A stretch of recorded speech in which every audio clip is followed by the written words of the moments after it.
My wife turned me into her luggage handler, while she cheated in 5-star hotels. I finally made her carry her own damn bags. They call her Zia Vale. If you're into fashion, music, reality TV, or have ever scrolled past a perfume ad at 2 a.m., you probably know her. She's the it girl. Naomi Campbell energy with a savage Instagram following and a face made for Vogue. My wife. Or was. I'm Alex, 34. Photographer. Not famous, but known in the scene. We met 7 years ago during a photo shoot in Miami. She was a model on the rise. I was this artsy guy with a portfolio and a sunburn. She asked me to lunch. I said yes and fell in love within an hour. At first, she was electric. Witty, demanding, dangerous in a way that felt like flying too close to the sun, and I wanted the burn. We were passionate, loud, all fire and sarcasm and midnight flights to nowhere. I proposed in Morocco with a ring I had to finance and she cried, said no one had ever truly seen her. Now she barely sees me at all, unless I'm holding her bags. Somewhere in the last 2 years, the love dried up like champagne left in the sun. Zia became ZIA. All caps. Publicist. PR team. Contracts. Pap walks. I became, babe, grab my charger. Or, can you take a pic of me real quick? She introduced me as her partner at events like I was a tech startup, not her husband. My sister Rachel called it early. She looks through you like you're a chair, she said once at Christmas. My mom tried to be neutral but flinched every time Zia left me out of a story about our trip or our house. My dad, blunt as a brick, called her a brand, not a person. But I loved her. God, I loved her. Even when she started sleeping in her own wing of the penthouse. Even when she made me sit outside dressing rooms for hours holding heels and garment bags while she flirted with stylists half my age. Even when she told a makeup artist, within earshot, that she wasn't sure I was still hot enough to post. So yeah, maybe I should have seen it coming. But nothing prepares you for how betrayal feels when you're still the one paying for dinner and carrying the damn luggage. It happened in Milan. She had a show, I had nothing, so I tagged along, aka, paid for the flight and carried 4 suitcases, including one that only had wigs. Not even joking. She made me ride economy while her stylist, Corey, sat up front with her in business. I told myself it was fine. I didn't mind.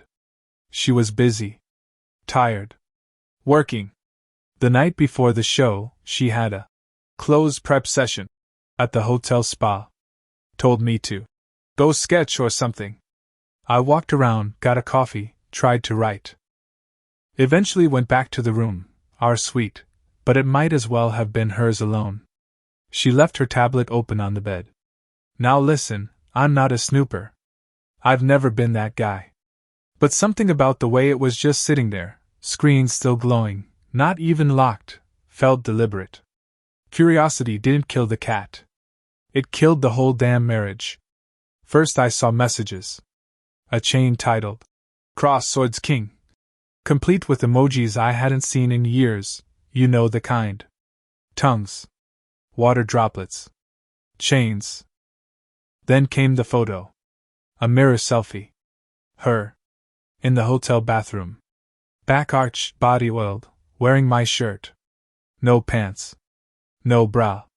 Just the shirt she borrowed, from my closet, half unbuttoned, revealing everything. Caption. Don't worry, he's too busy being my valet to notice. And below it. Damn girl. You trying to kill me or what? He doesn't deserve that view. Slide through after your little event. There were other photos. Her in Paris. Her on a bed that wasn't ours. Her naked under a fur coat I bought her for her birthday. Same pose. Same smirk. Same man in the background, shirtless, always taking the photo. I dropped the tablet. Like it burned me.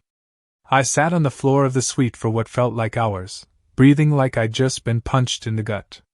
My ears rang. My heart wasn't just broken, it was mocked. I felt like a damn fool. Like a meme. The kind of guy people laugh about in group chats.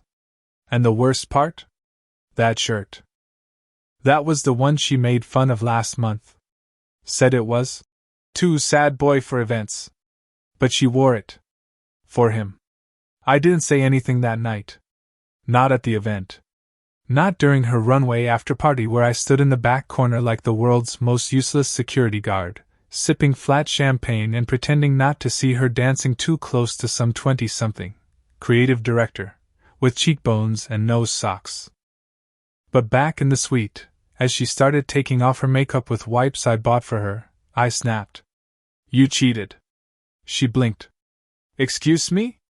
I saw the messages, Zia. The photos. The guy. I saw everything. She rolled her eyes. Rolled. Her. Eyes. You went through my iPad? Wow. That was her opening move. Not guilt. Not denial. Just pure, uncut condescension. I didn't have to go through anything. I snapped. You left it open. Like you wanted me to see. Maybe I did, she said, sitting on the edge of the bed, legs crossed like she was bored. Because maybe I'm tired of pretending you're still enough for me. That silenced me. I just stood there, heart kicking against my ribs like it wanted to escape my chest. She continued. Look at you, she said. You're still dressing like a college TA. You're holding my bags at events like a freaking intern. When's the last time you made something people cared about, Alex? That hit harder than the cheating. Because that was targeted. You're a relic, she added. A good one. Like, sentimental. But I'm evolving. And I can't slow down for someone who peaked at 30. That was it. That was when I realized she wasn't just cheating on me. She'd discarded me.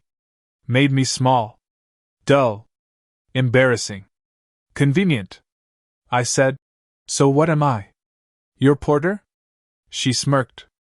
You always were. The silence in that room was volcanic. And in that silence, something inside me cracked, not like a bone, but like a dam. I gave you everything, Zia. You gave me what you could, she replied coldly. But I outgrew it. Sorry. No apology. No tears.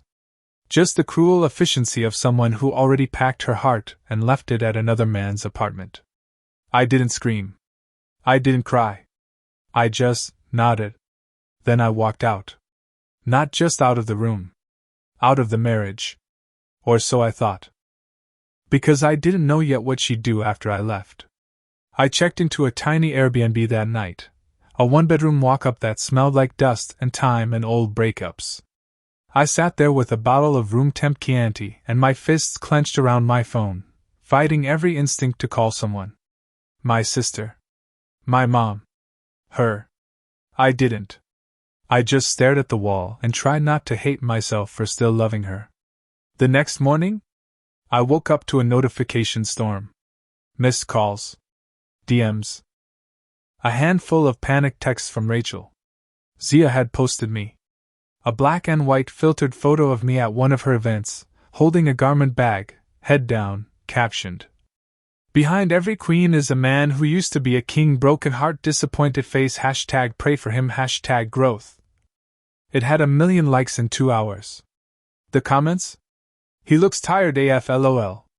Sis evolved, he's stuck. Why do they always let themselves go? My DMs were flooded with strangers either offering sympathy or throwing memes at me. People dissecting my posture.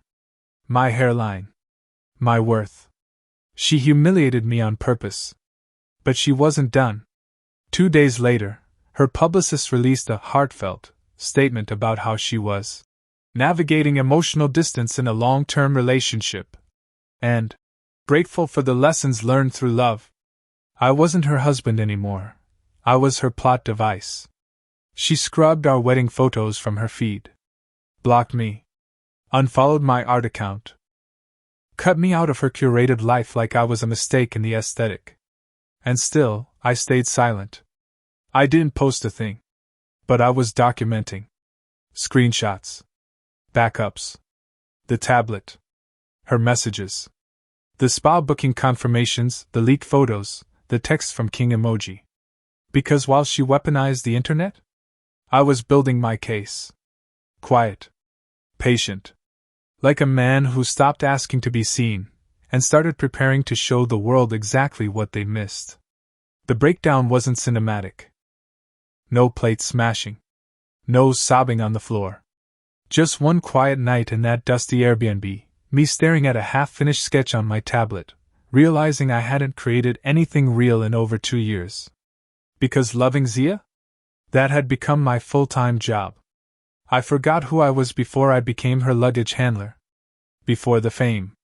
Before the edits and filters and brand synergy. I used to be someone who saw things. Now all I saw was her reflection and my shadow. So I opened a blank canvas. And I drew. Not her, not at first. I drew me. Tired. Defeated. Eyes hollowed out like someone who got too used to walking on eggshells. Then I started building the world around him. A room full of mirrors, each showing a different version of his wife, smiling in public, screaming in private, kissing a stranger, pointing at him like a joke. I called it Muse of Contempt. That was the beginning. Over the next 3 weeks, I painted like I was bleeding out through the brush. I created 20 pieces, each one more brutal than the last. A portrait of her with her crown on fire. A hand reaching for a phone with fangs in its palm. A wedding dress hanging in a closet like a dead animal. Each one was therapy. Each one was war. Then I called Jules, my old gallery manager. Someone who knew me before Zia. I sent her the pieces. No explanation. No context. Just the work. She called me an hour later. I want this show. All of it. I named the series Weightless. Because that's how I felt the moment I turned my pain into something that couldn't be cropped or filtered or blocked. Revenge isn't rage. Revenge is clarity. And mine? It was going up on the walls.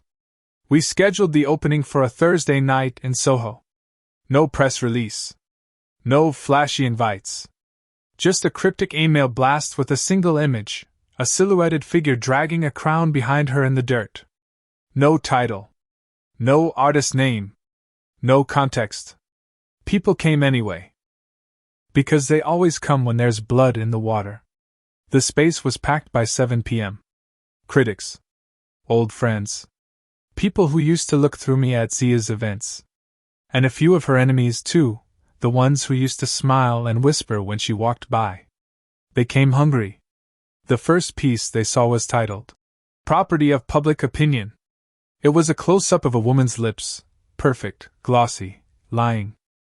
Little speech bubbles floated around her, saying things like, "He's lucky to have me," and "You don't see what happens behind the filters."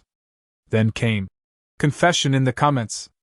A naked silhouette wrapped in hearts and hashtags, her eyes hollowed out, scrolling while the world burned behind her. By the time they reached Muse of Contempt, people weren't whispering anymore. They were gasping. Some of them realized who she was. But the moment? That came at 8:42 p.m. Zia walked in. Hair slicked back. Blood-red lips. A dress that screamed, "I'm unbothered," so loudly it was practically begging for attention. I watched her from the mezzanine, drink in hand, expression flat. She paused in front of the porter. A man, faceless, kneeling with designer bags strapped to his back, his spine twisted into a question mark. One of her old Birkin bags, the real one, was nailed to the canvas. She stared at it. Tilted her head. Realized. Then she turned, and saw everyone watching her. No flashes. No greetings. Just silence, thick and sharp. She didn't cry. Zia doesn't cry in public. But her mask cracked, just enough. Her mouth twitched. Her eyes narrowed. She knew. This wasn't just about her. This was her. Someone whispered behind her. "Isn't that Zia Vale?" She didn't stay long. She left fast. No dramatic exit. No screaming scene. Just that perfect, practiced model walk, except now it looked like she was retreating. And me? I stayed right where I was. Still. Watching. Alive. The show was supposed to be one night. It ran for 3 weeks. After Zia walked out, something shifted. The gallery blew up overnight. Articles, tweets, influencers doing think pieces in front of my work like they just discovered grief was marketable. Headlines poured in. Anonymous artist destroys celebrity wife in viral exhibit. Is Weightless the next Guernica of emotional abuse? Revenge is a brushstroke, apparently. Even the fashion blogs picked it up, posting side-by-side comparisons between my art and Zia's old paparazzi shots. Brutal, accurate, unrelenting. The internet turned her into its latest fallen goddess. I didn't comment. Didn't post. Didn't speak. I let the work speak for me. But the messages started coming in. Some from people I hadn't heard from in years. Her former friends. My former friends. Her old assistant who once rolled her eyes behind Zia's back while handing her coconut water. They said the same thing, in different words. I didn't know. I'm so sorry. You deserve better. She always seemed off.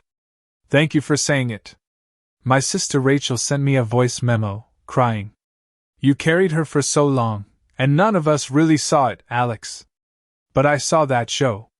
And I see you now.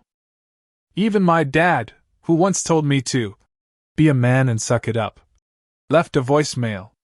That show was painful, son. But it was real. And it was yours. I'm proud of you. It didn't erase the pain, but it validated it. For years I thought I was crazy, being gaslit, ignored, minimized. Zia had this gift for flipping every mirror so I only saw my flaws. But the gallery turned all those mirrors outward. And people saw her. Really saw her. She tried to spin it, posted some vague nonsense about artistic exploitation and narrative theft. But it didn't stick. She'd spent too long curating an image that couldn't survive real light. Her sponsors pulled out. Brand deals paused. Her podcast disappeared. Lancelot, aka King Emoji, ghosted her completely. Last I heard, he deleted his socials and started dating some fitness influencer in Ibiza. Meanwhile, my art sold out. Every single piece. And I didn't feel guilty. I felt seen. After the exhibit closed, I did something I hadn't done in years. I disappeared. No more press. No more emails. I left the city and holed up in a lakeside cabin I used to visit with my brother before life got complicated. No Wi-Fi, barely any signal, just wind, water, and the sound of my own thoughts for the first time in forever. I thought I'd be miserable. But it was the opposite. I slept. I sketched without pressure. I made coffee slow and actually tasted it. I didn't flinch at every notification ping. Because there weren't any. No headlines. No reminders. Just quiet. And then there was her. Elliot. We met in the most painfully cliché way possible. At the local bookstore/coffee shop, which she owned. I was wearing a hoodie and looked like an unshaven cryptid. She complimented my notebook, which had a sketch of a broken wine glass I'd drawn while waiting for my latte. I like that it's honest, she said. I didn't know how to respond. Because I wasn't used to compliments that weren't laced with ego or agenda. We talked about art. About isolation. About why pain makes people interesting but also dangerous. She didn't ask about Zia. Didn't even know who she was. She liked me. Not the fame-adjacent version. Not the ex-husband turned exhibit headline. Just me. Hoodie. Tired eyes. Quiet voice. Paint under my nails. Over the next few weeks, we shared dinners. Then stories. Then silence. And I realized how rare that was, being able to sit with someone and not have to perform. No roles. No branding. No power dynamics. Just breath. She never tried to fix me. Never said, "You should move on." She just showed up. And stayed. And in doing nothing, gave me something I hadn't had in years. Peace. It came 6 weeks after the show. A late-night email, no subject line. From her personal account, the one she used before she had assistants replying for her. The one she used to send me voice memos of her singing in the shower. Zia. The message was long. Messy. Too many ellipses. Scattered thoughts like she couldn't decide if she wanted to apologize, manipulate, or simply be remembered. She said she missed the way I looked at her like she was real. Said she was so lonely it hurts. Said she didn't expect me to forgive her, but maybe we could talk just once. There was a line that stood out. I didn't think you had it in you to hurt me like that. That one? That made me laugh. She thought the exhibit was about hurting her. As if I'd spent months creating and bleeding onto canvas just to wound her ego. She still didn't get it. It wasn't about vengeance anymore. It was about truth. And hers couldn't survive it. I wrote a reply. It was calm. Measured. Kind even. I told her I hoped she found whatever it was she was chasing. That I forgave her, not for her sake but for mine. That I'd let go of the version of her I once believed in, and I wasn't angry anymore. I was just done. I never hit send. Not out of spite. But because she didn't deserve the closure she never gave me. Deleting that draft was the final act of power. I poured myself a drink, stepped out onto the porch, and watched the stars. Elliot was inside reading. A lamp glowed in the window. The dog she rescued, now our dog, snored on the couch. And for the first time since I said I do to the wrong person, I felt whole. It's been a year since Milan. Since the tablet. Since the humiliation. Since I stood on the wrong side of the velvet rope holding bags that didn't belong to me, bags that weren't just designer, but emotional, heavy as hell, and never mine to carry. Now, I live in a small house near the water. I wake up before the sun. I paint again, but not about her. About life. About after. Elliot's still here. She's not my rebound. She's not a band-aid. She's a mirror. And she never asked for a single piece of me I wasn't ready to give. Sometimes she'll catch me zoning out, and she'll just place her hand over mine, not to pull me out of it, but to remind me she's there, and I'm not where I used to be. And now I want to talk to you. The guy who might be where I was. Still hoping she'll come home earlier. Still waiting for her to put down her phone. Still pretending that holding her purse means you're important enough to be close. Don't waste your best years being convenient. If she only touches you when no one's looking? If she introduces you like you're part of the furniture? If she makes you feel lucky just to be allowed near her? She doesn't love you. She loves your usefulness. Leave before she reduces you to a caption in her pity post. Leave before you become art made out of rage. Leave while there's still a version of yourself that remembers what love felt like before it became labor. Because you can build something beautiful from the wreckage. You just have to stop picking up bags that were never yours. They stopped inviting her. First, it was the skincare brand she'd helped build, with her name, pulled the plug with a 2-sentence statement about creative redirection. Then came the fashion house she'd once opened for in Paris, ghosted, like she was a one-night stand the industry didn't want to explain. Even Corey left. Her stylist. Her yes man. Her hype engine. Poof. Disappeared to work with a 21-year-old singer who hadn't been publicly dragged through a literal art gallery. Zia Vale became a whisper. Not a scandal. Not a martyr. Just a cautionary tale. She still looked the same, still perfect under a filter, still lithe and glowing under soft lights. But the phone stopped buzzing.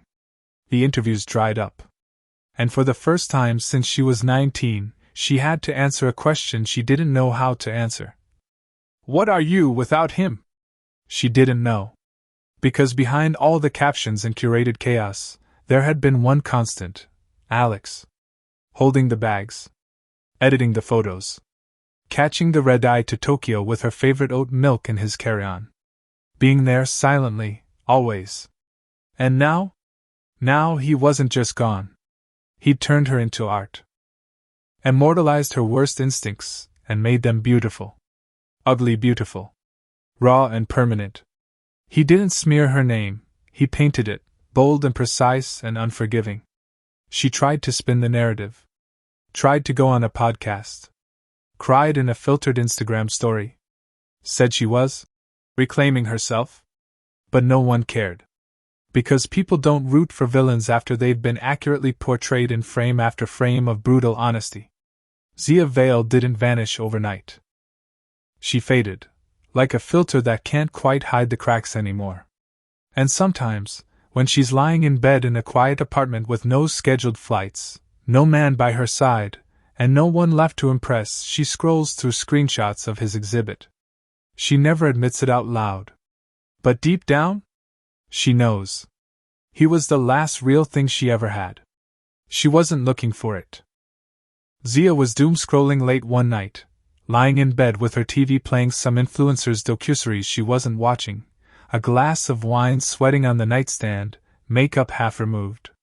Her phone glowed. The Explore page, soft-lit and curated, lured her like a flame does a moth. That's when she saw them. It wasn't tagged. It wasn't trending. It wasn't even loud. It was just there. A candid photo. Alex. Standing on a quiet sidewalk, hands in his pockets, hoodie up, paint on his jeans. And beside him? Her. Elliot. The bookstore girl. She wasn't gorgeous in the Zia way.